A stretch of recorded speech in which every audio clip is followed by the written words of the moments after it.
ಮೌನ ಮತ್ತು ಮಾತುವಂಥದ್ದು ವಿಷಯಕ್ಕೆ ಇಟ್ಟಾಗ ಮಾತನ್ನು ಹಿಡ್ಕೊಂಡ ಮೌನ ಅವ್ರಿಗೆ ಬಿಟ್ಟಿದ್ದಾರೆ. ಆಗ್ಯದ ಮೌನನೇ ಬಹಳ ಶ್ರೇಷ್ಠದ, ಮಾತಿನಲ್ಲಿ ಏನು ಆಗ್ತಿಲ್ಲ ಅಂತಿದೆ. ಈಗ ಮಹಾರಾಜರು ಹೇಳ್ಯಾರ, ನೀವೆಲ್ಲ ಕೇಳಿ, ನೀವೆಲ್ಲರೂ ಕೇಳಿದ್ದಾಗ್ಯದ.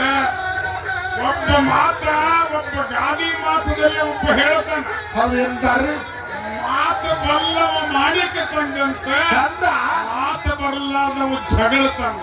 ನೋಡ್ರಿ, ಮಾತು ಯಾರಿಗೆ ಬರ್ತಾವಲ್ಲ ಅವ ಮಾಣಿಕ್ಯ ತಂದ. ಮಾತು ಬರ್ಲಾರ್ದವ ಅವ ಜಗಳ ತಂದ. ಮಾತಿನೊಳಗೆ ಇಂತ ತಾಕತ್ತದ ನೋಡ್ರಿ. ಶಾಲೆ ಒಳಗೊಂಡು 100 ಜನ ಹುಡುಗರು ಕೇಳಲಿಕ್ಕೆ ಕೂತಾರ. ಶ್ರೇಷ್ಠವಾಗಿರ್ತಕ್ಕಂಥ ಶಿಕ್ಷಕರು, ವಿದ್ಯಾ ಕಲಿಸಂತ ಶಿಕ್ಷಕರು ಮಾತಿನಿಂದ ಮಾತಾಡಿ ತಿಳಿಯುವಂಗೆ ಹೇಳಿದ್ರೆ 100 ಮಂದಿಗೆ ವಿದ್ಯಾ ಬರ್ತದೆ, 1,00,000 ಮಂದಿಗೆ ವಿದ್ಯಾ ಬರ್ತದೆ. ಮತ್ತು ಗುರುನೇ ಮೌನ ಕೂತಂದ್ರೆ ವಿದ್ಯಾ ಬರುದೇ ಅಂತ ಬರ್ತದನ್ರಿ. ವಿದ್ಯಾ ಬರ್ತದೆ ಯಾರಿಗೆ? ಅರಕೇರಿ ಸಿದ್ದಪ್ಪ ಮಹಾರಾಜರು. ಅರಕೇರಿ ಸಿದ್ದಪ್ಪ ಮಹಾರಾಜು ಉಪಾಸಿದ್ದ ಚೋಳಿಗೆ ಹಾಕೊಂಡು ಬೇಡಿ ಚಟ್ಟಿ ಜಾತ್ರೆ ಇದೇ ದಿನಕ್ಕೆ ಚಟ್ಟಿ ಅಮಾವಾಸ್ಯೆಗೆ ಆಗಲಿ ಅಂತ ಹೇಳಿ ಸಾರಿ ಹೇಳಿದ್ರಂತ ಹೇಳಿ ಚಟ್ಟಿ ಜಾತ್ರೆ ನಡೆದ. ಆಗ್ಯದು ಏನು ಬರೇ ಮೌನವಾಗಿ ಕೂತಿದ್ರೆ ಆಗ್ತಿತ್ತು. ಇದಲ್ಲೂ 1 ಕೋಟಿ ಮಂದಿ ಸುಗಮ ಸಂಗೀತ ಕೇಳಿ ಕೂತ. 1 ಕೋಟಿ ಮಂದಿ ಕೂತಾರ ಸುಗಮ ಸಂಗೀತ ಕೇಳಿ. ಆ ಸುಗಮ ಸಂಗೀತ ಕೇಳಿ ಕೋಟಿ ಮಂದಿ ಆನಂದ ಆಗ್ತಾರ, ಆನಂದ ಪಡ್ತಾರ. ಮತ್ತು ಕೋಟಿ ಮಂದಿನ ಸಮಾಧಾನ ಮಾಡುವಂತ ವಿದ್ಯಾ ಮಾತಿನಿಂದ ಆಗಲಿಕ್ಕಂದ್ರೆ ಕೋಟಿ ಮಂದಿ ಆ ಗಾಯನ ಅವ್ರು ಕೇಳಿ ಸಿಗುತ್ತೇನ? ಮೌನ ಆಗಿದ್ರ ಬರೇ ಮೌನ ಆಗಿ ಸುಮ್ಮ ಕೂತಿದ್ರೆ ಸಿಗುತ್ತದೇನವ್ರಿಗೆ? ಇಲ್ಲ. ಇವತ್ತು ಮಾಸ್ತರ್ ಒಬ್ಬ ಗುರು ಸ್ಥಾನದಾಗ ಕೂತಾರೆ. ಎಲ್ಲಿ? ಪೀಠಕಾದ ಮೇಲೆ ಕೂತಾರೆ. ಅವ ಸುಮ್ಮ ಬಂದು ಕೂತ ಅಂದ್ರೆ ಇವರಿಗೆಲ್ಲ ಪ್ರವಚನ ತಿಳಿತದೇನು? ಇಲ್ಲ, ತಿಳಿಲಿಕ್ಕೆ ಸಾಧ್ಯ ಇಲ್ಲ. ಅವ ತನ್ನ ವಿದ್ಯಾ ಅಲ್ಲಿ ಸಮರ್ಪಣೆ ಮಾಡಿದರೆ ಮಾತ್ರ ಕೋಟಿ ಮಂದಿಗೆ ವಿದ್ಯಾದ ಅರ್ಥ ಆಗ್ತದೆ. ಇಲ್ಲದ ಆಗುವುದೇ ಇಲ್ಲ. ಇದು ಮಾತಿನ ಚಮತ್ಕಾರದ. ಅರಕೇರಿ ಸಿದ್ದಪ್ಪ ಮಹಾರಾಜರು ಆಗಿ ಹೋದ್ರು. ಮಂದ್ರೂಪ ಗ್ರಾಮದಲ್ಲಿ ಜನ್ಮ ಎತ್ತಿ ಯಾರು ಬಂದ್ರು? ಮಂದ್ರೂಪ ಮನಗೊಂಡ ಮಹಾರಾಜ ಜನ್ಮ ಎತ್ತಿ ಬಂದ್ರು. ಅರಕೇರಿ ಗುಡ್ಡಗಳು ಯಾರಿಗೆ ನೀರು ಸಿಗ್ತಿದ್ದಿಲ್ಲ, ಹಣ್ಣಿದ್ದಿದ್ದಿಲ್ಲ, ಸಿಗ್ತಿದ್ದಿಲ್ಲ. ಅರಕೇರಿ ಸಿದ್ದಪ್ಪ ಮಹಾರಾಜರ ಜಾತ್ರೆ ಆಗ್ಯದು. ಆದ್ರೆ ಮಂದ್ರೂಪ ಮಹಾರಾಜರು ಕನ್ನಡಿ ಮಾಡಿಟ್ರು. ಮಂದ್ರೂಪ ಮಹಾರಾಜರ ಮಠವನ್ನು ಕಟ್ಟಿ ಸಾವಿರ ಮೇಳಗಳನ್ನು ತಯಾರು ಮಾಡಿದ್ರು. ಹಾಡಿ ಮಾತು ಹೇಳಿ ಸಾವಿರ ಮೇಳಗಳನ್ನು ತಯಾರು ಮಾಡಿದ್ರು. ಅದೇ ಮಹಾರಾಜರು ಮೌನವಾಗಿ ಸುಮ್ಮ ಕೂತಿದ್ರೆ 1000 ಮಂದಿಗೆ ವಿದ್ಯಾ ಸಿಗುತ್ತೇನು? ಮ್ಯಾಳ ಆಗ್ತಿತ್ತು ಏನಿತ್ತು? ಜಗತ್ತಿನೊಳಗೆ ಮ್ಯಾಳ ಆಗ್ತಿತ್ತು ಏನ? ಬರೇ ಮೌನಪ್ಪ. ಅಮರೇಶ್ವರ ಮಹಾರಾಜರಿಗೆ ಉಪದೇಶ ಮನಗೊಂಡ ಮಂದ್ರೂಪ ಮಹಾರಾಜರು ಮೌನವಾಗಿ ಕೂತು ಕೊಟ್ಟಾರೋ? ಏನ್ ಅಂತ ಮಂತ್ರ ಬಾಯಿಂದ ಉಪದೇಶ ಕೊಟ್ಟಾರೋ? ಮಂದ್ರೂಪ ಮನಗೊಂಡ ಮಹಾರಾಜರು ಅಮರೇಶ್ವರ ಮಹಾರಾಜಿಗೆ ಉಪದೇಶ ಮಾಡುವ ಹೊತ್ತಿನಲ್ಲಿ ಬಾಯಿಲಿಂದ ಉಚ್ಚಾರ ಮಾಡಿಕೊಟ್ಟಾರೋ? ಮೌನವಾಗಿ ಬರೀ ಹಸ್ತ ಇಟ್ಟಾರೋ? ಇದನ್ನ ಅಮರೇಶ್ವರ ಮಹಾರಾಜರು ಮಂಗಳಾರ್ಥ ಆಗುದ್ರೊಳಗೆ ಹೇಳಬೇಕು. ಇದನ್ನ ಅಮರೇಶ್ವರ ಮಹಾರಾಜರು ಮಂಗಳಾರ್ಥ ಆಗುದ್ರಾಗ ಶ್ರದ್ಧೆ ಹೇಳ್ತಾರೆ. ಆದ್ರೆ ಬಾಯಿಲೆ ಉಚ್ಚಾರ ಆಗಲಾರ್ದೆ ಮೌನ ಇದ್ದಂದ್ರೆ ಏನೂ ಯಾರಿಗೂ ತಿಳಿಯುವುದಿಲ್ಲ. ದುಡುಕಿಗೆ ಫಲ, ದುಡುಕಿಗೆ ನಮಗೆ ಅರ್ಥ ಆಗುವುದು ಏನಂದ್ರೆ ಮಾತಿನಿಂದಲೇ ಜಗತ್ತಿಗೆ ಎದಲಿಕ್ಕೆ ಬರ್ತದೆ. ಮಾತಿಗೆ ಜಗತ್ತಿಗೆ ಎದಲಿಕ್ಕೆ ಬರುವುದಿಲ್ಲ. ಕೈಲಾಸದಲ್ಲಿ ಇದೇ ಹೇಳಿದ್ರೆ ಮತ್ತೊಂದು ಮಾತ್ರ 45 ಮಿನಿಟ್ ಮಾತಾಡ್ಯಾರ ಯಾರು? ಸಿದ್ದೇಶ್ವರ ಮಹಾಸ್ವಾಮಿಗಳು. ಅದನ್ನ 1,00,000 ಮಂದಿ ಕೇಳ್ಯಾರ, ಮೌನವಾಗಿ ಕೂತು ಕೇಳ್ಯಾರ. ಆದ್ರೆ ಮಾತನಾಡಲಾರ್ದೆ ಕೇಳ್ಯಾರೋ? ಮಾತಾಡಿದ ಕೇಳ್ಯಾರು? ಮಾತು ಹೇಳುವಾಗ ಮೌನ ಕೂತಾರೋ ಏನು ಮೌನ ಕೂತವ್ರ ಮುಂದೆ ಮಾತು ಹೇಳ್ಯಾರೋ? ಮೌನ ಕೂಡ್ಲಿ ಅವರು ಮಾತು ಹೇಳಿದ ಮೇಲೆ ಅವ್ರು ತಿಳಿದ್ರು. ಏನು ಮಾವನ ಬರೇ ಮೌನ ಕೂತ ತಿಳಿದಿತ್ತು? ಇಲ್ಲ, ಮೊದಲು ಮಾತು ಬಹಳ ಮುಖ್ಯದ. ಮಾತಂದ್ರೆ ಬೇರಿದ್ದಂಗ, ಮೌನ ಅಂದ್ರೆ ಟೊಂಗಿಗಳಿದ್ದಂಗ. ಮಾತ ಗಿಡದ ಬೇರಿದ್ದಂಗ, ಕುಕ್ಕ ಬೇರೆ. ಆ ಬೇರಿದ್ದಂಗ ಇವೆಲ್ಲ ನಿಮ್ಮ ಮೌನವಾಗಿರುವ ಏನು ಋಷಿಮುನಿಗಳಿದ್ದಾರ ಅದರ ಟೊಂಗಿಗಳಿದ್ದಂಗ. ಅದಕ್ಕೆ ನಾವು ಸರ್ವಜ್ಞ ಕವಿ ಏನಂದ? ನುಡಿಯಲ್ಲಿ ಹಚ್ಚತ್ತು ನಡಿಯಲ್ಲಿ ತಪ್ಪಿದ ಹಿಡಿದಿದ್ದ ಧರ್ಮ ಹೆಡೆಮರಣಿ ಕಚ್ಚಿತ್ತು ಹೆಡೆನಾಗ ನೋಡ ಸರ್ವಜ್ಞ. ಹೀಗಂದ್ರೆ ಏನು? ಮಾತನಾಡುವುದರಲ್ಲಿ ಸರಳವಾಗಿ ಮಾತನಾಡಿ ನಡೆಯುವುದರಲ್ಲಿ ತಪ್ಪಿದೀವಿ ಅಂದ್ರೆ ಅದೇ ಧರ್ಮ ನಮ್ಮನ್ನ ಹಾವಾಗಿ ಕಚ್ಚಲಾರದೆ ಬಿಡುವುದಿಲ್ಲ. ಯಾಕ ಮಾತಿನಾಗ ಅಂತ ತಾಕತ್ತದ. ಮಾತು ನಂಗೆ ನಡೆದ್ರೆ ಮಾತ್ರ ಜಗತ್ತಿನೊಳಗೆ ಕಿಮ್ಮತ್ತದ. ಬರೇ ಮೌನವಾಗಿ ನೀವು ಕೂತ್ರಿ ನಾವು ಕೂತು ಅಂದ್ರೆ ತಿಳಿತದೆ ಏನೇನ್ರಿ? ಕಾಲು ಹೋಗಿದ್ದಾರೆ. ಮೌನ ಇದ್ರೆ ಏನು ತಿಳಿದಿಲ್ಲ. ಹೌದಿಲ್ರಿ? ಎಷ್ಟೇ ಗದ್ದಾದ್ರೂ ಸಹಿತ ನಾವು ಹೇಳುವುದು ಹೇಳೇ ಬಿಡೋರಿದ್ದೀವಿ. ಅದ್ರಾಗೇನು ಬೇರೆ ಇಲ್ಲ.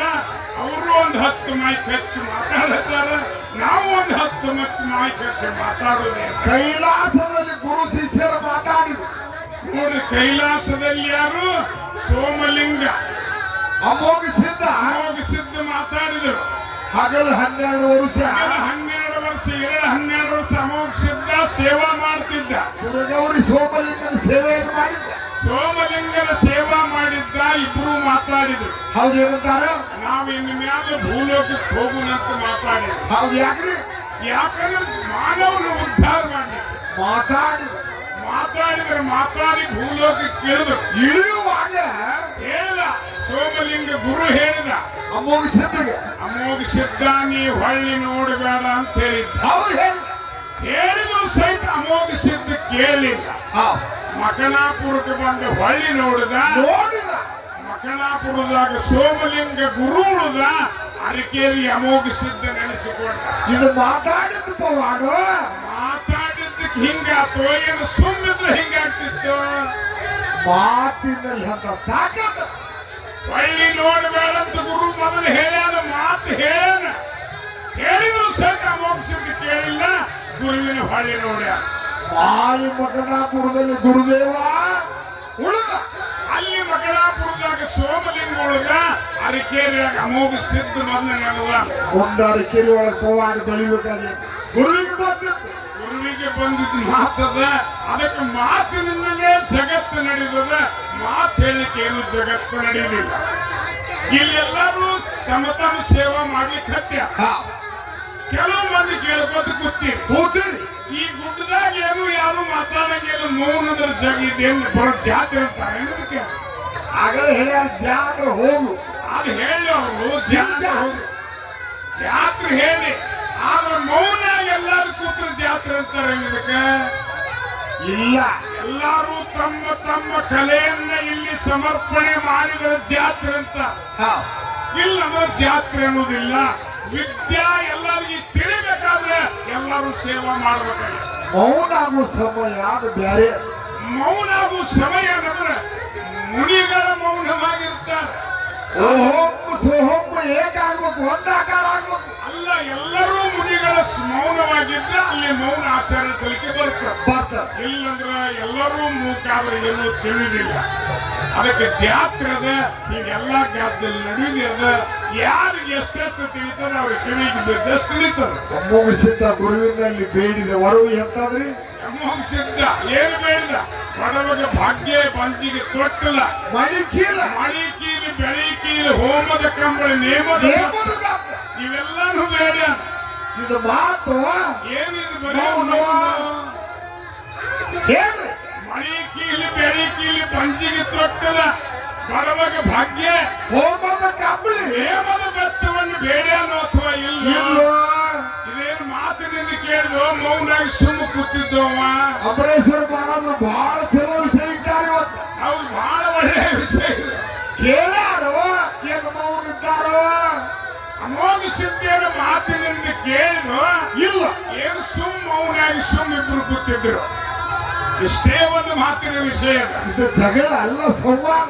ಜಗಳಂತೆ ಯಾರಂತಾರ ಅವ್ರ ಹೊಲ ನಾವು ಕಸ್ಕೊಂಡಿಲ್ಲ, ನಮ್ಮ ಹೊಲ ಅವ್ರು ಕಸ್ಕೊಂಡಿಲ್ಲ. ವಿಷಯ ಚರ್ಚೆ. ಕೈಲಾಸ ಬಿಡು ಹೊತ್ತಾಗ ಮಾತಾಡ ಮತ್ತು ಬಂದ ಮೋಗಿಸಿದ್ದೀವೆಲ್ಲ ಸೋಮಲಿಂಗಕ್ಕೆ ಬೇಡಪ್ಪ. ಇದು ಅಮ್ಮಂಸಿದ್ದ ಆಯ್ತು. ಮಾತು ಬೇಡಿದ್ದತಿರೋ ಏನು ಕೊಟ್ಟಿದ್ದತಿರೋ. ಮಂಗಳ ವೇಳಿದ್ದ ಅದಕ್ಕೆ ಹುಲಜಂತಿ ಗ್ರಾಮಕ್ಕೆ ಯಾವ ರೀತಿ ಮುಂಡಾಸ ಆಯ್ತು? ಮಾತಿನಿಂದ ಯಾವ ರೀತಿಯಾಗಿ ಮುಂಡಾಸ ಯಾವ ರೀತಿ ಆಯ್ತು? ಬರೇ ಮುಂಡಾಸ ಏನು ಸೌನವ್ರು ಒದರ್ತಾರೆ ಹೇಳುದು. ಇಲ್ಲ, ನಮ್ಮದೊಂದು ಮಾತು ಹೇಳಿಬಿಡುದು. ಇಂಡಿ ತಾಲೂಕಿಗೆ ಸದ್ಯ ಚರ್ಚೆನಾಗಿದೆ. ಇಂಡಿ ತಾಲೂಕಿಗೆ ಸದ್ಯ ನೂತನ ಚರ್ಚನ ತಾಲೂಕಾಗ್ಯದ. ಹಾಗೆ ಅಲ್ಲಿ ಸಿರಾಡೋಣ ಅನ್ನೋ ಗ್ರಾಮ ಅದ. ಸಿರಾಡೋಣದಾಗ ಬೀರದೇವರ ಒಂದು ಜಾಗ ಅದ. ಅಲ್ಲಿ ಒಂದು ಸ್ಥಾನ. ಆ ಸಿರಾಡೋಣ ಗ್ರಾಮದಲ್ಲಿ ಬೀರದೇವರ ಸೇವಾ ಮಾಳಿಂಗರಾಯ ಮಾಡ್ತಿದ್ದ. ದಿನನಿತ್ಯದಲ್ಲಿ ಹೋಮದ ಹೊಗೆ ಕೈಲಾಸಕ್ಕೆ ಹೋಗ್ತಿದ್ದ. ಆ ಹೋಮದ ಹೊಗೆಯನ್ನು ನೋಡಿ ಕೈಲಾಸದಾಗ ಪಾರ್ವತಿ ಶಿವನ ಮಾತಾಡಿ ಕೇಳ್ತಾರೆ, ಈ ಧೂಪದ ಹೊಗೆ ಎಲ್ಲಿಂದ ಬರ್ತದಂದ್ರೆ ಪರಮಾತ್ಮ ಅಂದಾಗ ಈಗ ನಾವೊಬ್ಬ ಶಿವ ಕೈಲಾಸದಾಗ ಇದ್ದೀನಿ, ಕೆಲವೊಬ್ಬ ಮಹಾ ಶರಣರಿದ್ದಾನ ಮಾಳಿಂಗರಾಯ. ಅವ ಧೂಪ ಹೊಗೆಯ ಬಂದದ ಮ್ಯಾಲ ಬೀರಪ್ಪ ದೇವರ ಸೇವಾ ಮಾಡ್ತಾನೆ. ಭೂಲೋಕದಲ್ಲಿ ಇದ್ದಲ್ಲಿ ಸೇವಾ ಮಾಡ್ತಾನೆ ಅಂತ ಹೇಳಿ ದೇವರಿಗೆ ಆ ಧೂಪದ ಹೊಗೆ ಮ್ಯಾಲ ಬಂದದಂತ ಹೇಳಿದ. ನಿಮಗಿಂತ ಶ್ರೇಷ್ಠ ಇದ್ದಾನಂತ, ನನ್ನ ಜೋಡಿನೇ ಇದ್ದಾನಂತ. ಹೌದಿದ್ದಾನಂತ ದೇವಿ ಏನದು? ಶಿವ ಪಾರ್ವತಿ ಇಬ್ರು ಮಾತಾಡಿ ಇಂಡಿ ತಾಲೂಕು, ಈಗ ಚರ್ಚರ ತಾಲೂಕು ಸಿರಾಡೋಣ ಗ್ರಾಮಕ್ಕೆ ಇಳಿದು ಎಂತ ರೋಗ ತೊಟ್ಟುಕೊಂಡು ಬಂದಿದ್ರು. ಮಹಾರೋಗ ತೊಟ್ಟುಕೊಂಡು ಬಂದಿದ್ರು. ಮಹಾರೋಗ ಕಿವ ರಕ್ತ ಸೋರ್ತಿತ್ತು. ಇಂಥ ರೋಗ ತೊಟ್ಟುಕೊಂಡು ಬಂದಿದ್ರು. ತ್ರಿಕಾಲಜ್ಞಾನಿ ಮಾಳಿಂಗರಾಯ ಗುರುತು ಹಿಡಿದ ಏನ ಮಾಡಿದ, ಆ ಇಬ್ಬರನ್ನು ನೆತ್ತಿ ರೋಗ ಎಲ್ಲ ಸ್ವಚ್ಛ ಮಾಡಿದ. ನೋಡಿ ನಾಲಿಗೆಯಿಂದ ನೆತ್ತಿ ರೋಗ ಎಲ್ಲ ಸ್ವಚ್ಛ ಮಾಡಿದ. ಕಂಬಳಿಗೆ ಒಳಗೆ ಇಬ್ಬರನ್ನು ಕುಡಿಸಿಕೊಂಡು ಒಯ್ದು ಸಿರಾಡೋಣ ಗದ್ದಿಗೆ ಮ್ಯಾಲ ಒಯ್ದಿಟ್ಟ ಮ್ಯಾಲ ಪಾರ್ವತಿ ಹೇಳ್ತಾಳ, ಮಾಳಿಂಗರಾಯ, ನಮ್ಮ ಮನಸ್ಸಿನಾದ್ರೂ ತೃಪ್ತಿ ಆಗಿಲ್ಲ, ನೆಕ್ಕಿದ್ರು ಸಹಿತ ತೃಪ್ತಿ ಆಗಿಲ್ಲ, ನಮ್ಮ ರೋಗ ವಾಸಿ ಆಗಿಲ್ಲ, ನಾವು ಬೇಡುವುದು ಬೇರೆ ಅಂದ್ರೆ ನೋಡ್ರಿ ಪಾರ್ವತಿ ಅಂದಾಗ ಏನ್ ದೇವಿ ಅಂತ ತಾಯಿ ಅಂತೇಳಿ ಮಾಳಿಂಗರಾಯ ಕೇಳಿದ. ಮಾಳಿಂಗರಾಯ ಪಾರ್ವತಿಯನ್ನು ಕೇಳಿದಾಗ ನಮಸ್ಕಾರ ಮಾಡಿ ಕೇಳಿದಾಗ ಹೇಳಿದ್ಲು, ನಿನ್ನ ಹೊಟ್ಟಿ ಒಳಗಿನ ಕೆರಳ ತೆಗೆದು ನನ್ನ ಪರಮಾತ್ಮಗೆ ಹಚ್ಚಿದ ಮಾತ್ರ ರೋಗ ವಾಸಿ ಆಗ್ತದೆ, ರೋಗ ನಿವಾರಣೆ ಆಗ್ತದೆ. ಅವಾಗ ಮಾಳಿಂಗರಾಯ ಹತಾರ ಕೈಯಾಗಿ ತಗೊಂಡ, ಅಲ್ಲಗವನ್ನು ಹಿಡಿದ ತನ್ನ ಹೊಟ್ಟಿ ಒಳಗೆ 3 ಸರ ಹೊಡೆದ, ಒಳಗಿನ ಕೆರಳ ತೆಗೆದ ಒಯ್ದು ಶಿವಗೆ ಹಚ್ಚಿದ. ಯಾವಾಗ ಹಚ್ಚಿದ ಆವಾಗ ರೋಗ ನೆಟ್ಟಗಾಗ್ಯದ. ಶಿವ ಪಾರ್ವತಿ ದಿವ್ಯ ರೂಪ ಧಾರಣ ಮಾಡಿ ಆವಾಗ ಶಿವ ಕೇಳ್ತಾನ ಮಾಳಿಂಗರಾಯಿಗೆ, ಏನು ಬೇಡ್ತಿ ಬೇಡ ಮಾಳಿಂಗರಾಯ. ಅವಾಗ ಯಾರಿಗೀ ಬೇಡುವುದಿಲ್ಲ, ನಾ ಬೇಡಂಗಿಲ್ಲ. ಅವಾಗ ಹೇಳಿದವ, ಮಾನವರ ಆಚರಿಸುವ ದೀಪಾವಳಿಗೆ ನಿನಗ ಮುಂದೆ ಹೇಳಿ ಮಾಡ್ತಾನೆ ಸ್ವತಃ ಶಿವ ಹೇಳಿ. ಶಿವ ಪಾರ್ವತಿ ಹೇಳಿ ಹೋಗ್ಯಾರ. ಅವಾಗಂದು ಮಾಳಿಂಗರಾಯ ಮಾನವರ ಆಚರಿಸುವ ದೀಪಾವಳಿಗೆ ನಾತನ ಮುಂದಾಸ ಎಲ್ಲಿ ಹುಲಿಜಂತಿ ಗ್ರಾಮದಾಗ ಮಾಳಿಂಗರಾಯನ ಸ್ಥಾನಕ್ಕೆ ಇದು ಮಾತಾಡಿತ್ತು. ಏನು ಬರೇ ಮೌನ ಪುತ್ರ ಆಗ್ತಿತ್ತು. ಹೌದಿಲ್ರಿ, ಇದು ಮಾತಿನಿಂದ, ಇದು ಮಾತಿನಿಂದಲೇ ಜಗತ್ತಿಗೆ ಎದಲಿಕ್ಕೆ ಬರ್ತದೆ. ಅದಕ್ಕಂತ ಅವರು ಸರ್ವಜ್ಞ ಕವಿಗಳು ಏನಂದ್ರೆ ಬ್ರಹ್ಮವನ್ನರಿತರೆ ನೋಡಿ, ಬ್ರಹ್ಮ ಹೇಳಬೇಡ ಮಾತನ್ನ, ದೇಹ ಬಿಟ್ಟ ದೇವರಾಗಲಿಕ್ಕೆ ಇಲ್ಲ ಯಾವ ಸಾಧನ. ಅಂದ್ರೆ ಮಾತಿನಿಂದಲೇ ಗೆದಲಿಕ್ಕೆ ಬರ್ತದೆ. ಮಾತಿಲ್ಲ ಬರುವುದಿಲ್ಲ. ಮಾತನ್ನ ಹೇಳಿ ಈ ಒಂದು ಖ್ಯಾಲಿಯನ್ನು ಹಾಡಿ ಮಹಾರಾಜರ ಪಾಳಿ ಹೋಗುವುದು. ಮೌನ ಯಾವ ರೀತಿಯಾಗಿ ಶ್ರೇಷ್ಠ ಅಂತ ಹೇಳೋರಿದ್ದಾರೆ. ಅಲ್ಲಿ ನಡೆದು ನೀವೆಲ್ಲ ಬಹಳ ಶಾಂತತೆಯನ್ನು ಕಾಪಾಡಿ